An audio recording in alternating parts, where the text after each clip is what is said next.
This was a very strange Thanksgiving holiday. I learned a secret about the law of attraction. I learned some secrets about the leveling up journey. I learned a bunch of things. And I also learned that people my age like to just go someplace else and let somebody else do all the cooking, all the cleaning, and you're not hanging out with little ones, you're with adults. It changes the whole game. Hello, how are you? It's Cherie. Thank you so much for stopping on this channel.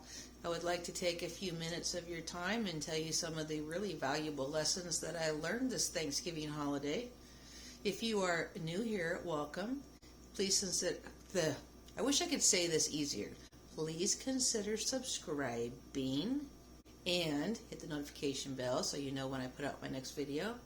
Give me a thumbs up if you like this video. And if you are one of my subscribers, thank you so much for subscribing. I truly appreciate it. Let's get on with the video. Now, don't misunderstand me. I absolutely adore my grandchildren and my children, and I love spending the holidays with them. But this year, we didn't do that. This year, we got ourselves a room for a few nights at the Quinault Beach Resort and Casino. We hung out with my husband's sister, who's the same age as us, and her husband. We went to their community clubhouse where they were staying and had Thanksgiving dinner with all of their neighbors. There were no children. It was just adults. And it was different. I cannot remember the last time I have been to an adult-only affair. And it was really fun and non-chaotic, which when you have little ones around, you know how chaotic it can get. Again, it's not that I dislike being around my grandkids and my kids. It's just that, wow, we don't always have to do that. And judging from everybody that was at the hotel with us, that's how everyone our age seems to feel. We even talked to someone in the elevator who said that they had considered going to their children's house and being with the grandkids, but then decided they wanted to go off and do their own thing. And I think that's what getting to this age is all about, is you've done the whole raising of children thing. You've done all the dinners at your house and all the cleanup. You've been through all the chaos. And now it's your turn. It's your turn to go out and have some fun. And it was fun. And there was some really, really good food. Really good food. I mean, I ate way too much. But anywho, that's enough of that one. One of the things that I learned that was surprising to me was the law of attraction always talks about how you need to act as if to make things happen. Act as if it's already in your life. And if you saw my video that I made right before I left for the Quinault resort, I was struggling to figure out what to wear. I could not get my clothes put together in a way that I liked it, and I really wanted to wear a dress, but I couldn't make that work out for myself, so I wore pants. Jeans. So, I realized that because I don't spend a whole lot of time playing with my clothing and learning how to put it all together, and I don't practice with doing my hair, I don't practice on a daily basis doing makeup, I'm not acting as if. I'm not acting as if I'm going to go any place where I want to look nice. So that needs to change. I need to spend way more time learning about my clothes, how I can put things together so that when I do want to go someplace nice, I just pull stuff out of the closet, throw it in the suitcase, I'm ready to go. No more of that 3-4 hours of struggling trying to figure out what to wear. That was big. That was a really big thing, and I really need to always remember that, keep working with that, just act as if. Act as if I will be going nice places, and do that on a daily basis so that I'm always ready. That was a big, big lesson. Another thing that I learned was that I don't like the way I eat at home anymore. I've gotten myself into a rut where it's pretty much the same old all the time. One meal that we have way too often is tacos. My husband loves tacos, but we can get on a taco kick. The longest taco kick we've been on, I think, was really close to 5 months straight of nothing but tacos. That's probably not very healthy. It's easy, but it's boring. When we were at the casino, or I should say at the resort, in their dining room, I got to have crab.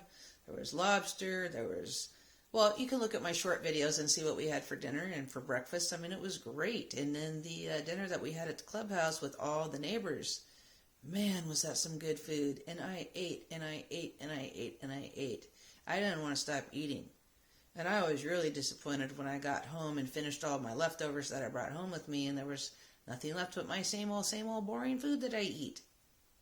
Again, I got stuck in a rut. I got too worried about, carbs and sugar and the fact that I'm not losing any weight and just everything, and trying to be healthy and eat nutritious food, and it just got so boring.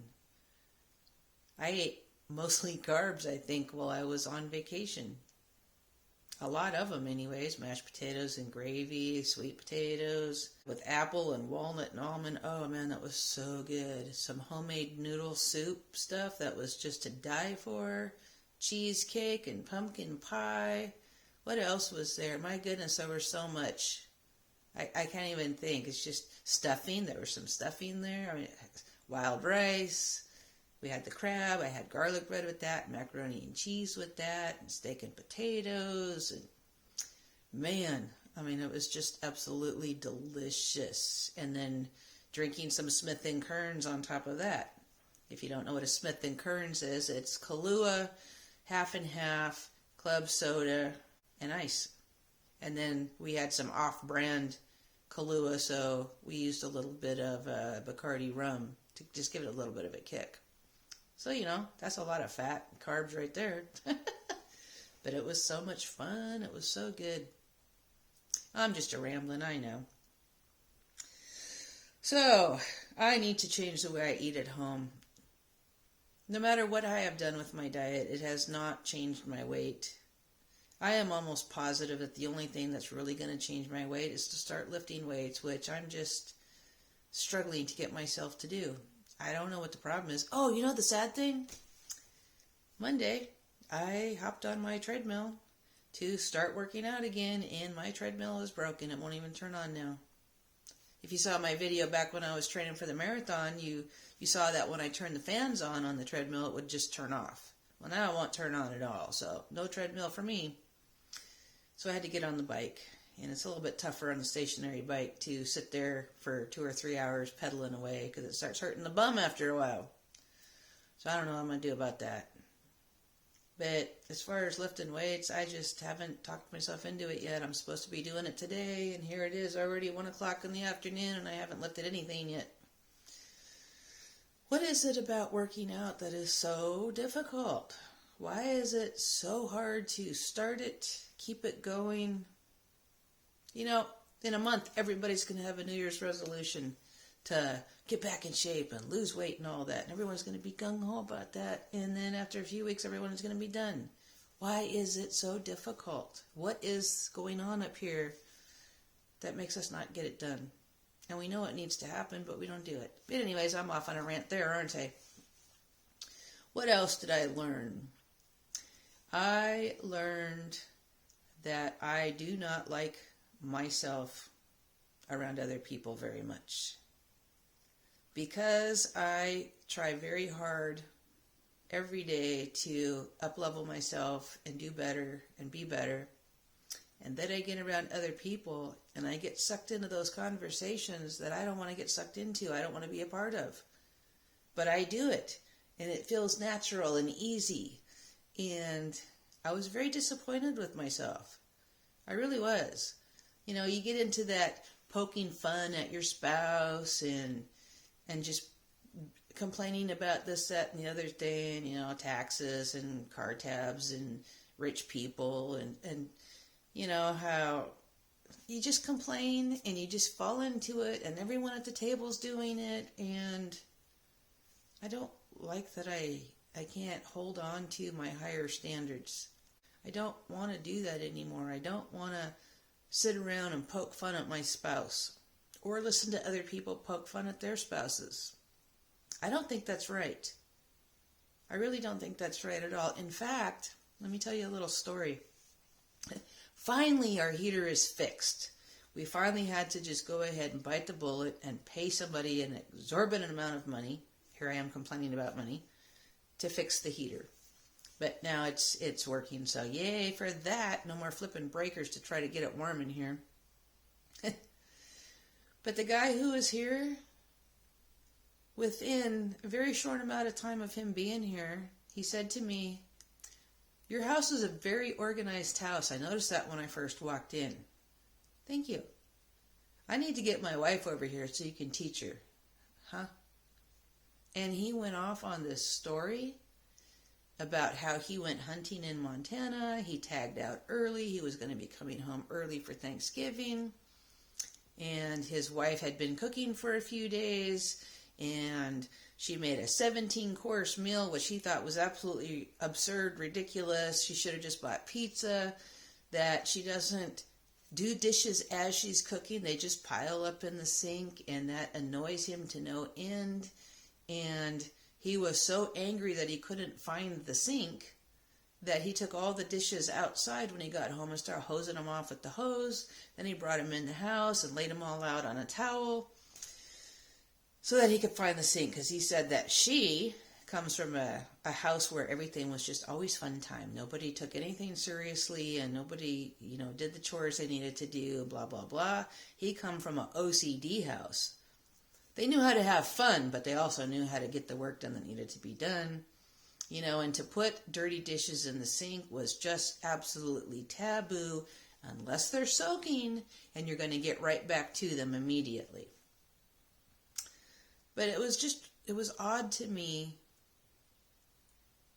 that this guy was just going on and on and on about how horrible it is to have dirty dishes in a sink, and that his wife was just not like him, and it just annoyed him to no end. And I didn't say anything, but man, my head was just spinning with things. I was just like, I was just trying to stop myself from doing this, talking poorly about my husband in front of other people. And because I'm thinking about everything that I said over the Thanksgiving holiday and the ways that I jokingly put my husband down, or he jokingly put me down, or the people we're with were jokingly putting each other down, this other guy, all of a sudden, here he comes. It's like whatever you're thinking about, you bring about. And I was thinking about how awful that was, and here comes this electrician telling me all about his wife and how horrible that is. And I don't know, it was just so strange, and it just kind of cemented that fact that this needs to stop. This is not good. I've never met the guy's wife. I will probably never see the guy again in my life. I will probably never meet his wife. But if I was to meet his wife, you know what would be the first thing I would think? Him complaining about how bad she is about doing dishes. Or he didn't even say did she do dishes when she was done cooking. He did say that he yelled at her, "When I'm cooking, do you ever see any dirty dishes?" No, because I wash them as I go. So I would be thinking that maybe she's a horrible person for not doing the dishes right away, for putting dirty dishes in the sink. Is that really how I want people to see my husband? If I'm bitching, jokingly complaining about my husband's traits and things that I don't particularly like, will that plant in them a seed of, oh, there's something wrong with this dude? See, that's why we shouldn't do this. This is just not right. It's not right to do that. And I need to work harder at not doing that anymore, because that's just not right. Also the constant complaining about everything in life, and it's victimhood is what it is. Being a victim of taxes, and a victim of car tabs, and a victim of the rich, and a victim of this, that, and the other thing. I remember sitting there thinking, I wonder what rich people talk about when they're sitting around eating dinner. Are they talking about stuff like this, or do they talk about things that lift them up and inspire them to even do more? I don't know. I don't know any rich people, so anywho, that's just some of the things that I learned, and I'll probably remember some other stuff as I'm dilly-dinking around here today, working on a shopping list and all that good stuff. I knew I'd remember some more stuff. Another thing that is new for me in this leveling up journey, I started it when I went to Oregon earlier this year, and this is the second time this has happened. I get to my room at the hotel, and I unpack my bags. Everything. I put everything that goes in the bathroom. I use the drawers. I use the hangers. I've never done that in my life. This is only my second time ever. And this time I actually unpacked my husband too and put all his stuff where it would go if we were living in that room. And I find that by actually moving into your room, it changes the whole experience. You're not living out of a bag, which is what I've always done. It just seemed before like that made more sense, right? You have to leave in a few days. Why unpack? But then you're struggling to find your stuff. You're digging around through pockets and bags and stuff like that. And the way I see it is, you're paying for the room for 2 days. You actually own that room for a couple of days. You've paid for it. It's yours. Why not own it completely? Move into it. You know, take it over. Just let yourself experience it fully. This is your place to live for a few days. Live in it fully. And I'm never going back. I am never going back to living out of bags.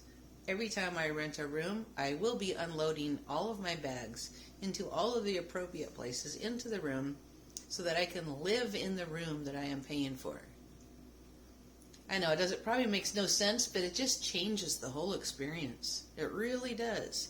It feels like it's yours when you walk in. You know, you feel like you're coming home when you walk in because there's a place for all of your stuff. Try it. If you're a person who goes to a hotel room and you don't unpack your bags because you want to be ready to leave in a day or two, just try unpacking and see if it changes how you feel. It works for me. I think it worked for my husband too. From what he told me, it sounded like it did. Like it just changes the experience. All right, so another thing that I figured out while on this vacation is that I still have a serious anger management problem. I am not proud of that. I got triggered on the last night, and I am still, almost a week later, fighting with myself to let go of what triggered me. It's silliness. It's silliness to have that much anger, to let some stupid thing wreck your days. It just doesn't make any sense. So, I'm not going to get into what triggered me. It's just stupidity on my part. You know, just expecting things to be certain ways and then they don't. Well, like that guy bitching about his wife. You know, he has to have his sink emptied. I needed certain things to happen and they didn't, and I allowed myself to just go down the toilet because of it. Not a good thing. Not a good thing. I'm not proud of that fact. So I know I have a long way to go working on my triggers. Well, I wonder if I'll think of anything else before I edit this all into a video. We'll see. Yes, I did remember something else. My husband's sister's husband has a new vehicle, and he was very proud of the fact that he can walk away from his vehicle and his doors will automatically lock. And to get back in his vehicle, all he has to do is touch the door handle. And he was so excited about that and just wanted to tell me about it. Apparently he told my husband about it too, often. And all the fun, fancy little gadgets on his new car. I think my husband said this is his first ever brand new car. I don't know for sure though. But I didn't want to spoil it for him. Our car does the exact same thing. You know, you walk away, it locks on its own. You just touch the door handle, the door opens. And I could have told him, oh yeah, our car does that too. But that would have been stealing his fire at that moment. He was just so excited about it. And I learned in that moment that I don't have to say anything. I can just let somebody else have their moment. I don't need to wreck it in any way, shape, or form. You know? I didn't need to tell him that we have the same thing. I didn't need to one-up him. I needed to just allow him to just be tickled pink about his brand new vehicle. I was proud of myself for that because, again, that's something new for me. I am not a person who knows how to keep their mouth shut most of the time. So to be able to do that, to allow somebody to shine and not feel like I need to do anything or say, yeah, you know, what you're telling me don't mean nothing. You know, that's probably not the right way of putting that, but I was just proud of myself that I allowed that without wrecking it for him. That was a good thing. That was a really good thing. Oh yeah, one more thing. I want to circle back around to dinner. I can't remember her name. Dominique Sacches, maybe? If I can find her video, I'll put it in my Facebook group so you can watch it if you're interested. I forgot to tell you, I have a Facebook group now, Hearts and Butterflies. The link will be in the description box. But I've been watching this lady's video about dinner etiquette and how to level yourself up, be more like a lady when you go out to eat, and I've been trying to learn all of that stuff, and when I go to a really nice place, try to be a better version of myself when I'm at the dinner table. And in talking to our dinner partners,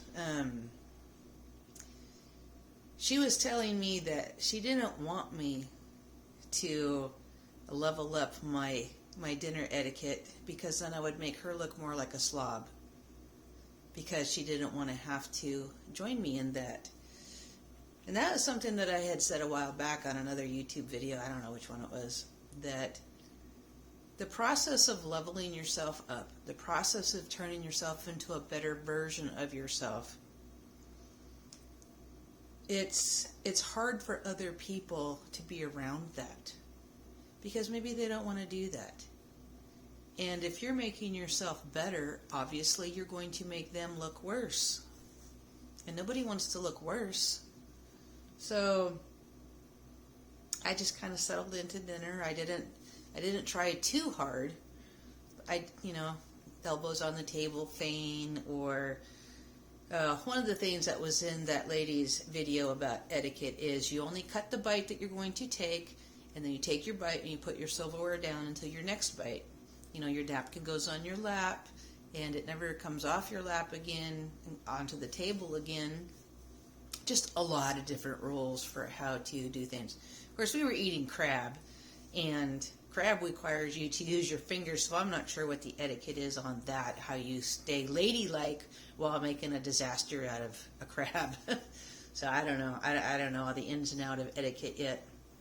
But it was just funny to me how in this leveling up journey, you really do have to go it alone. You have to do it for yourself, and you have to be ready for the backlash, for the people who are upset with you because now you're making them look worse because they don't want to do better than what they're doing. They're fine the way they are, and there's nothing wrong with it either. It's just that for myself, I want to do a little better than I've been doing. I want to go to another level. So yeah, I think that's it. I'm not sure. I'll get back to doing dishes and see what else pops in my head from the Thanksgiving. And that was a week ago already, and I'm just now getting around to this video. It's just been crazy busy, and sometimes things get in the way. Before I get into my exercising today, yes, I am actually in my workout room getting ready to lift weights. Isn't that a surprise? But anywho, I just wanted to add, I know why I like to be in that conversation of, this is the stuff my husband does that irritates me.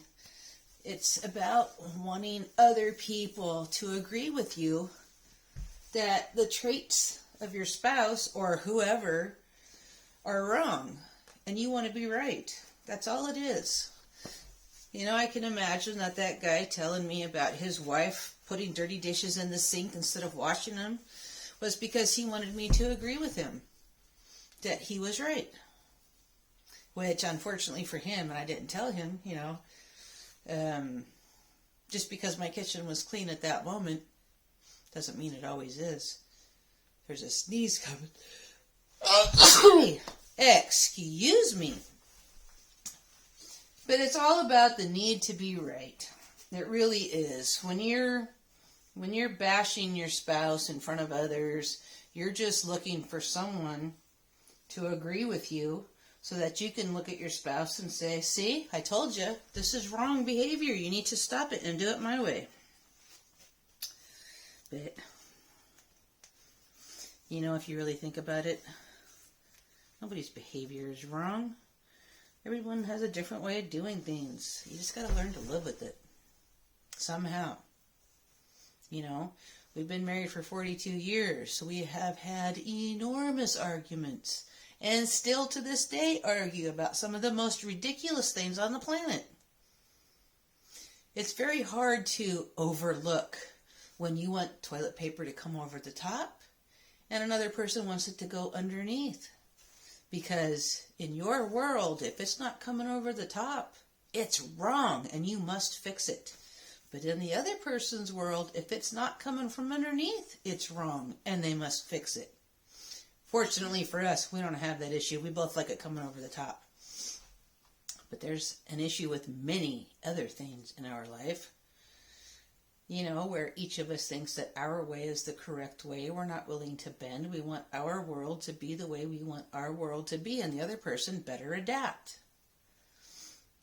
But is it really worth having all that stress in your relationship?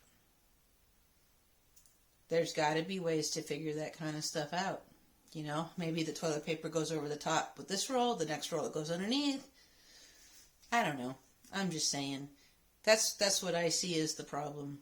Why we get into that jokingly tearing down our spouses or others in front of other people, whether it be our children, our parents, whoever, our friends. We put out there in the world all the things that irritate us about whoever it is that we're talking about, and we're just hoping that other people will agree with us. That's all I got to say about that.